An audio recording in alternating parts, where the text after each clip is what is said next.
Welcome back to Northwest City Politics in the Know with Juanita. We're glad that you're joining us again this evening. We're very pleased that there are people like you that are interested in the issues that are happening in our cities. If you haven't watched our show before, we'll cover the issues of any of the 9 cities in Northwest Community Television's viewing areas each week. But we are now in election season, as I'm sure all of you know, and one of the most important elections that you need to vote for is your city council. We have 8 of the 9 cities in Northwest Television's viewing area having elections for mayors and city council people. So we'll be bringing on several candidates that can share their ideas and their thoughts with you. And we'll encourage you, if any of our guests any given evening are from your city, do take down their name and their email and their phone number. So if issues come up that are of concern to you, you can be in contact with them. So we're glad that you're with us, and we're very glad to have a number of candidates with us again. We have Jeff Munson, who's running for Crystal, and let me look, Ward 4. Okay. And we have Alexander Koenig, who's running for City Council in Brooklyn Center. We have Harold Johnson, who's running for Osseo City Council. And then just to change up a little, we got somebody running for mayor. ReNae Bowman is running for mayor in Crystal. So we're very pleased to have all of you with us tonight. And we'll start out with Jeff Munson, and we'll let you introduce yourself to our wider audience, but particularly to the people in your city, to let them know what your background is and how it's prepared you to serve on your city council. Certainly, thank you very much. My name is Jeff Munson. I run my own business and have been doing so for about the last 8 years.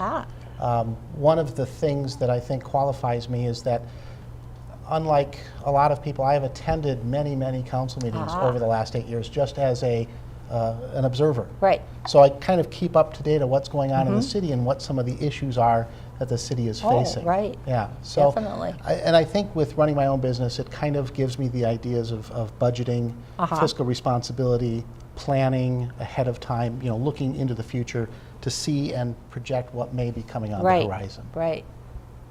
So that's me. That sounds good. Now I asked all of them I gave them a series of areas that they might want to talk about, and so we're not looking for the most important issue, but we're looking for an issue that you'd like to share your thoughts and ideas with the people in Crystal. Sure. One of the biggest things that it kind of inspired me to run, really, was the budget. I'll call it a fiasco that the current council finds itself in. They made a decision last year when building the Public Works building, which is a building that we did need. I don't doubt that at all. But they decided to pay cash for it. All cash. And I didn't like that idea. They moved money from different funds to reach that cash goal. And this was a time when almost every entity on the planet, business, cities, states, were using bank money because the interest rates are so low.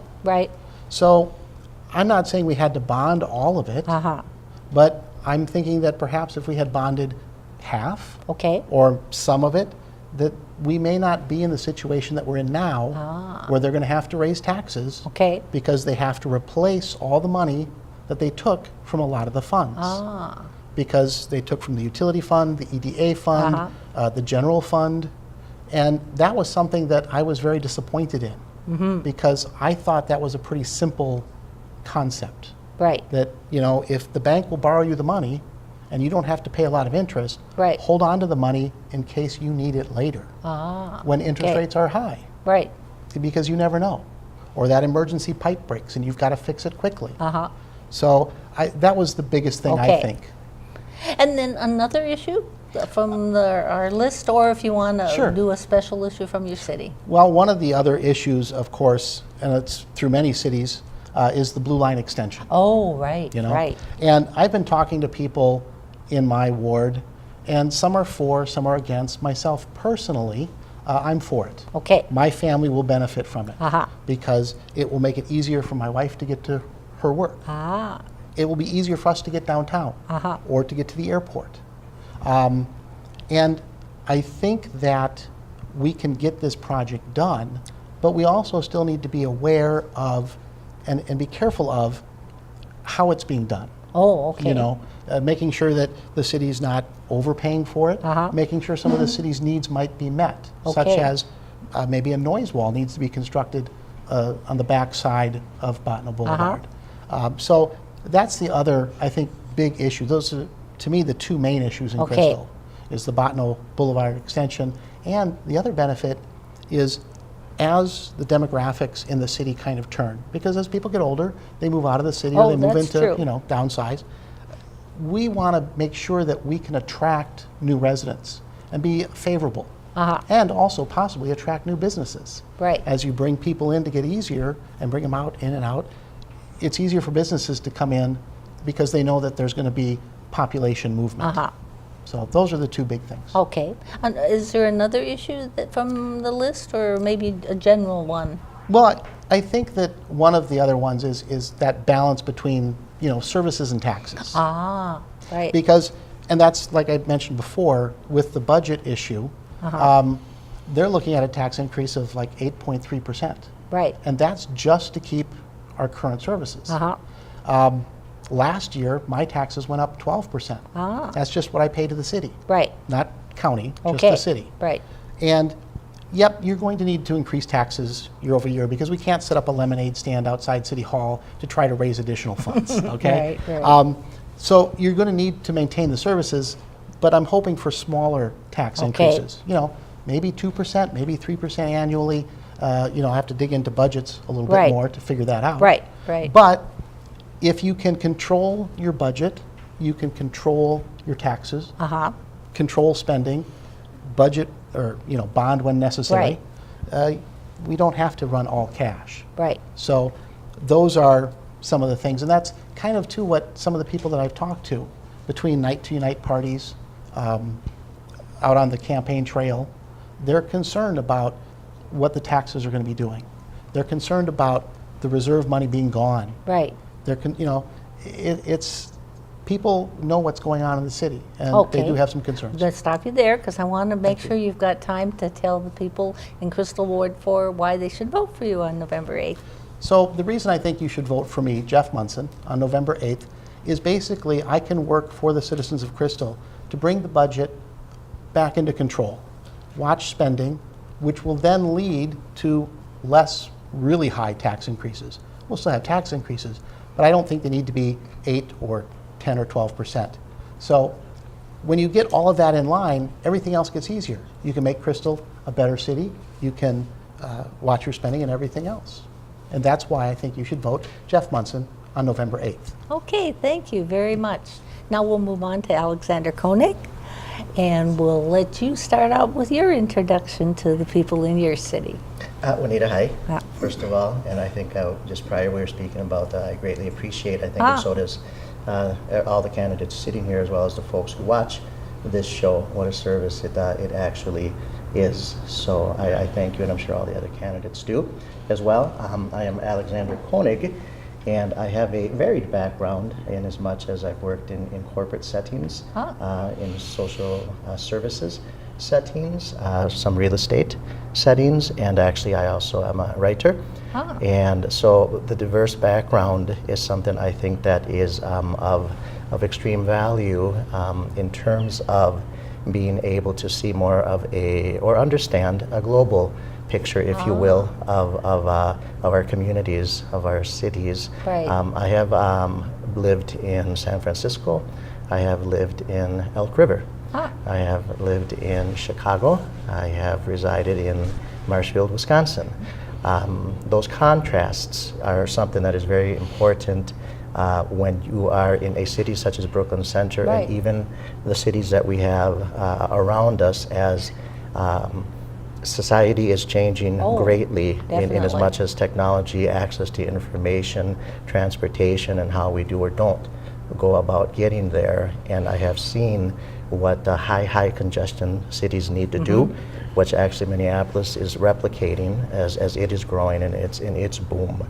And I have seen and lived on a farm So it's the perspective is from both ends, polar opposites. Right. And I think that is something that a city needs, is an individual whom has seen what it is that is necessary for a city to continue on into the future, but yet knows, at the base level, what it is to be, homegrown, so to speak, at that type of level. Well, now we'll move on to issues that you'd like to share with the people in Brooklyn Center, your ideas on them. One of the principal things that I think currently is extremely important in Brooklyn Center is housing. And housing in terms of maintaining real strong neighborhoods, and strong neighborhoods, I say, in the aspect of, we have a bit of, I guess it is controversial, in as much as what percentage of single-family homes in Brooklyn Center have been converted into rental properties. And I actually do adamantly believe that we are above what is good for the city if it's going to sustain itself as a city that's going to attract future families to come and stay and live and work in the city. And currently it is estimated, I think it's accurate, that between 30 to 35% of the Brooklyn Center homes have been converted to rental properties, and the assumption, and likely so, is due to the downturn in the housing market of 2008. That has completely reversed itself, as we are now still maintaining low mortgage interest rates, and in fact the average price of homes both nationally, locally, and even in Brooklyn Center has now surpassed the highest points that they were prior to 2008. So now, for those folks that had been waiting to sell and had rented their homes out to other individuals in lieu of waiting till equity had built up so that they could receive some of that investment back, those homes, they could sell them now if they so chose to. And also the actual banks and or investment companies that are holding a lot of these homes and renting them out, they too will actually, I think, begin to sell those homes at a breakneck pace. And that's going to cause a lot of instability for the folks who are currently renting those homes, in as much as where will they go. So I believe that is something that is almost detrimental to Brooklyn Center, because it is the actual community, the neighborhoods of where from all things rise, right? It is the people who live there and determined to make it their future is who will make the future for Brooklyn Center. So I'd like to see, actually, the Brooklyn Center City Council a handful of months ago had actually passed a moratorium on it, and then due to lobbying from various entities, it needed to reverse itself on that. I am actually a firm believer in that for the time being. How long that time is, I'm not sure, but actually that a moratorium would be not a bad thing. In lieu of seeing and assessing exactly what the future of Brooklyn Center is in terms of what the percentage is or is not of rental homes.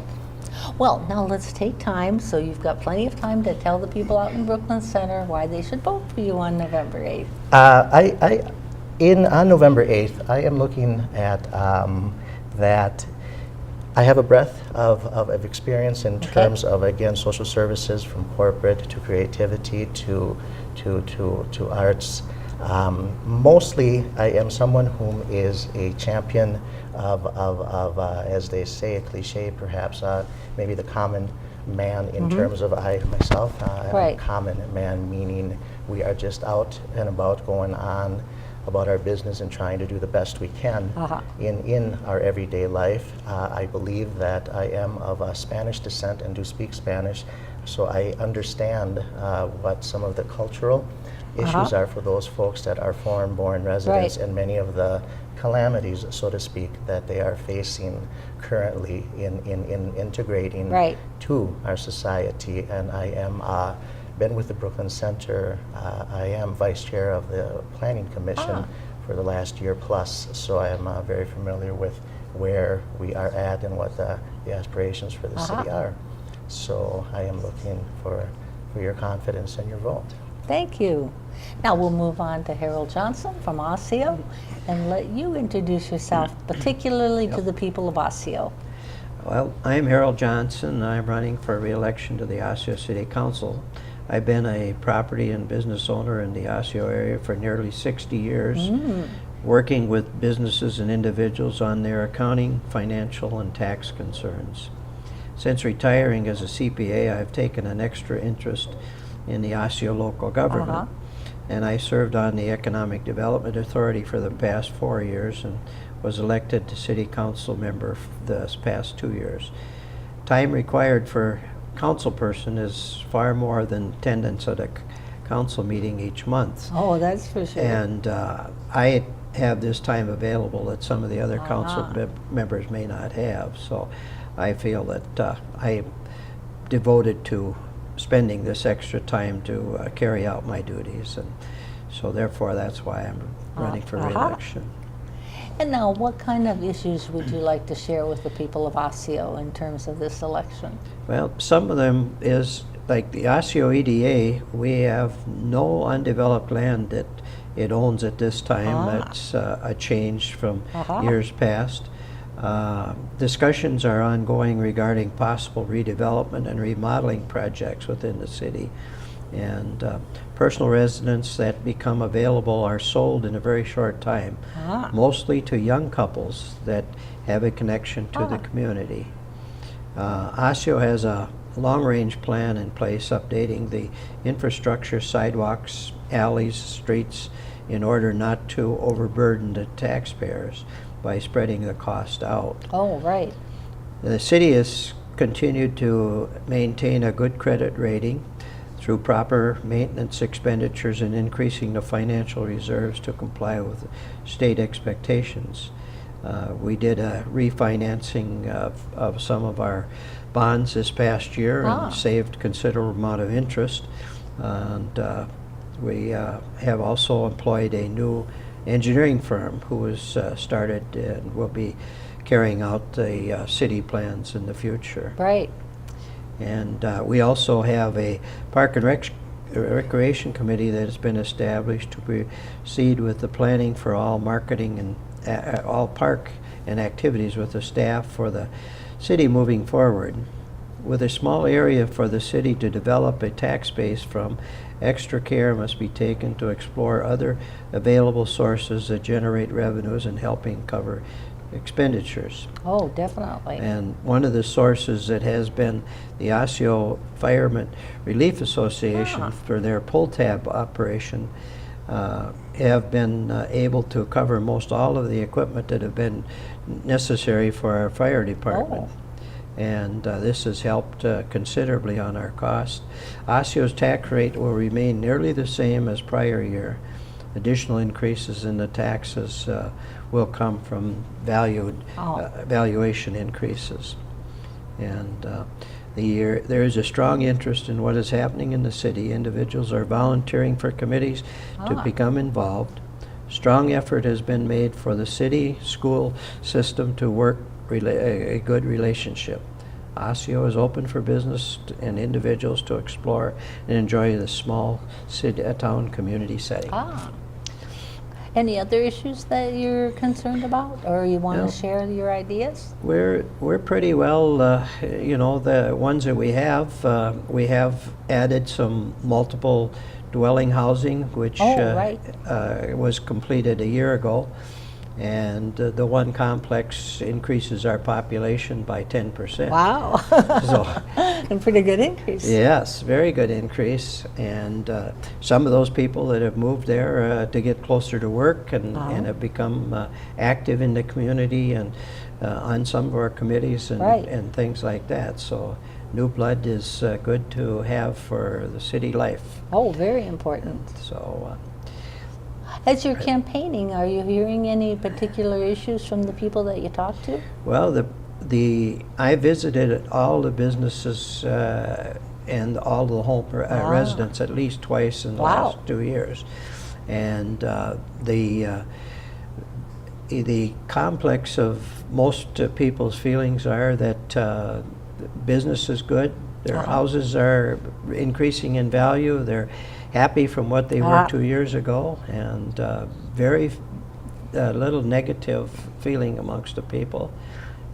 Most of the businesses have plenty of employees, and they're happy with the employee situation, and they all want to keep their taxes lower, which we're trying to do. Definitely. Yeah, that's a concern for many people in many cities, right? Yeah, but Osseo don't have a very big tax base, and so we have to work with what we have. We have a lot of our area, even we're less than a square mile, but we have less than half of it that has a tax base. When you take out 3 churches, 3 cemeteries, 3 schools, right, and County Road 81 and the railroad tracks right down the middle, why that takes a big slice out of our. Now, I'm going to stop you right there because I want you to have time to tell the people in Osseo why they should vote for you on the 8th of November. Well, I'm running for re-election to the City Council for Osseo. My experience is useful in serving in the council. City government has many factors that are different from business operations. The past 2 years have been a learning experience which will be a benefit to me and the city in the future. I attempted to contact all of the residents and businesses. Nearly all, like I said, are happy, and they are especially fond and thankful for our full-time police department and our volunteer firefighters, which we have very good people there too. So, and I appreciate support of everyone that thinks that I'm qualified for another term, and I thank you for your time. Thank you. Now we'll move on to ReNae Bowman, who's running for mayor. So on a big distinct that it's part of the city council, but a little bit different part, right? A little bit different part. I am ReNae Bowman. I'm running for mayor. I was the mayor of Crystal from 2005 through 2012. I also served a 5-year term on the Robbinsdale School Board, so I'm plenty accustomed to late hours and budgetary work, so of which I must enjoy doing that. I had a successful run as mayor. I brought forth the Crystal Business Association. I started the citizen input time. I brought forth the Crystal Dog Park. I brought forth solar panels on our city hall, our community center, and our pool building with a small array of a solar garden behind the pool. Total cost on that project was $1 million, and as a city we paid $63,000 for that project. Good. So we also brought forth residential rain gardens. We had 26 new homes built between 2010 and 2012 on scattered site areas.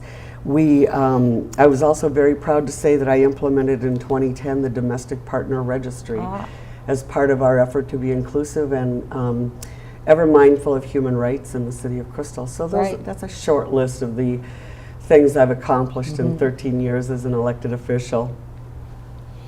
And we'll start out with whatever issue you want to talk to the people of Crystal. Sounds great. Well, I just want to say ditto to Jeff, because everything he said about the budget and the money and the 8% tax increase is why I'm running today. Had the money been handled differently, I would have maybe enjoyed retirement and those grandchildren that I have. I also emphatically support the Blue Line. Everyone that I've talked to out there campaigning, they all support it. They know that it's necessary for our community, the larger 7-county metro area, to survive, getting people to work, getting people to entertainment, getting people to sporting events. So those are main issues for me, the tax increases in the Blue Line, and I'll also add, when the markets crashed in 2008, in 2009 and 2010, I sought and received a 3.5% tax increase and 2 years of frozen wages, so that we all had skin in the game, and we all worked on keeping the budget in line rather than just saying, well, we're just going to have to raise taxes, because budgets should be raised only to meet cost of living or inflationary rates. Otherwise, a really good excuse would work too. So, but other things that I'm worried about, is that in light of the fact that they have no money left, I'm worried about the upkeeps to the park. They're not looking as well as they once did. I'm worried about talk of closing the Gulkey Fire Station next to City Hall. That's a concern to me.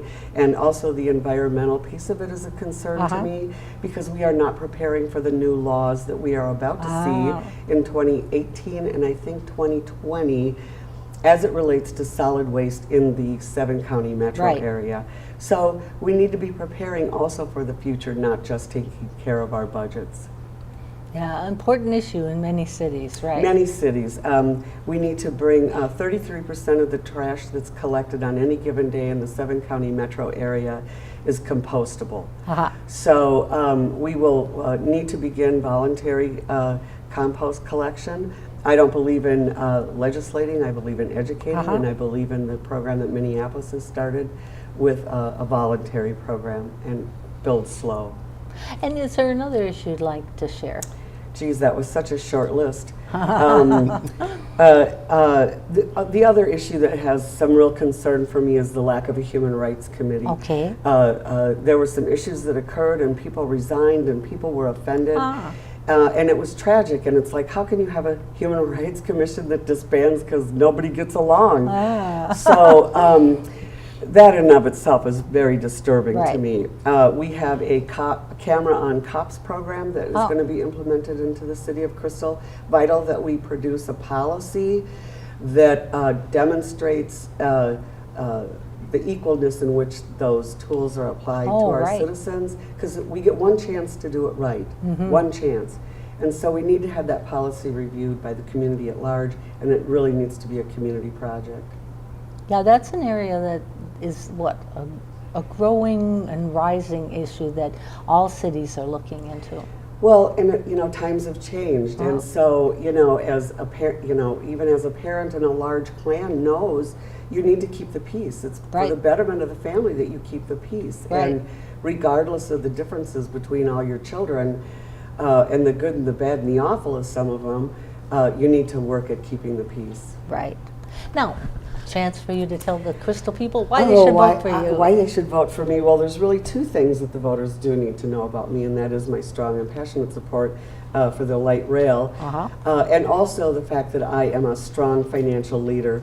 As Crystal's mayor from 2005 through 2012, the city remained debt-free, budgets were balanced, service levels remained the same, and money was put away to strengthen our finances and keep tax and utility increases low.